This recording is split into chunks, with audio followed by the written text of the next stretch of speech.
சற்று முன் கிடைக்கப்பெற்ற மிக மிக முக்கியமான செய்தி ஒன்று வெளியாகியிருக்கு. வண்டியில் பணத்தை தூக்கிச் சென்ற திமுக தலைவர் அதிரடி கைது. 2026 சட்டமன்ற தேர்தலுக்கு இன்னும் 2 வார காலங்கள் மட்டுமே உள்ளன. தொடர்ந்து திமுக, அதிமுக தனது கூட்டணியை வலுப்படுத்தி கொண்டிருக்கிறார்கள். திமுகவோ கூட்டணியில் தொகுதிகளை பிரித்து கொடுப்பதில் தற்போது சிக்கல்களை சந்தித்து கொண்டிருக்கிறது. காரணம், 19 கட்சிகள் திமுகவின் கூட்டணியில் இருப்பதால் கட்சிகளுக்கு அதிக தொகுதிகளை கேட்பதால் தொகுதிகளை பிரித்து குடிப்பதில் தற்போது சிரமம் ஏற்பட்டிருக்கிறதாகவும் ஸ்டாலின் குழம்பி போயிருப்பதாகவும் தகவல்கள் வெளியாகி இருக்கிறது.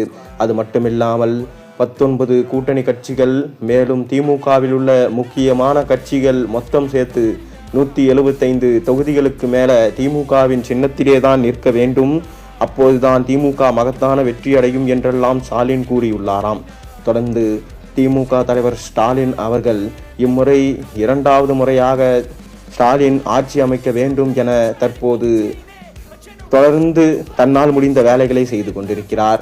அப்படிதான் பணத்தை வாரி இறைத்து இம்முறை வெற்றி அடைய வேண்டும் என தனது தொண்டர்களுக்கு உத்தரவிட்டிருக்கிறார் ஸ்டாலின். மேலும் இந்த 5 ஆண்டு காலங்களில் திமுகவின் மூத்த அமைச்சர்கள், முக்கியமான அமைச்சர்கள் சேகரித்த பணம், அதாவது 40,000 கோடியில் ஒரு பங்கு இந்த எலெக்ஷனில் செலவு செய்ய வேண்டும். ஒரு தொகுதிக்கே கிட்டத்தட்ட 1000 கோடி வரை செலவு செய்யலாம் என்கின்ற உத்தரவு தற்போது பிறப்பிக்கப்பட்டுள்ளதாம். ஆனால் இந்திய தேர்தல் ஆணையத்தின் வசம் தற்போது காவல்துறை சென்று விட்டது.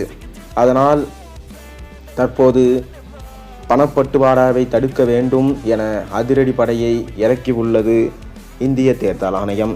இனி யாரும் எந்த தொகுதியிலும் பணத்தை எடுத்து செல்ல முடியாது. மேலும் தற்போது திமுகவின் நிர்வாகிகள் தொகுதிகளில் அதிகப்படியான பணத்தை எடுத்து சென்றதால் அவர்கள் கைது செய்யப்பட்டிருக்கிறார்கள் என்கின்ற தகவலும் தற்போது வெளியாகி இருக்கிறது. மேலும் 40 லட்சத்துக்கு மேல் தொகுதிகளில் செலவு செய்யக்கூடாது.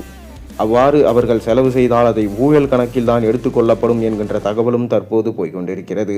இதனால்தான் ஸ்டாலின் அவர்களின் வண்டியில் பணத்தை, அதாவது திமுகவின் மூத்த அமைச்சர்கள் அவர்களின் வண்டியில் பணம் இருப்பது தெரிய வந்தால் அவர்கள் அதிரடியாக கைது நடவடிக்கை மேற்கொள்ளப்பட்டு இந்த சட்டமன்ற தேர்தலில் அவர்கள் நிற்க முடியாத நிலைமை ஏற்படும் என்கின்ற தகவலும் வெளியாகியிருக்கு. இதனால் தான் ஸ்டாலின் அவர்கள் மிகவும் மன வருத்தத்தில் உள்ளதாகவும், எப்படியாவது மக்களுக்கு தங்களால் முடிந்த பணத்தை எடுத்து செல்ல வேண்டும், அப்போதுதான் நம்மளால் வெற்றி பெற முடிய வேண்டும் என்கின்ற வாக்குறுதிகளை கொடுத்துள்ளாராம் ஸ்டாலின்.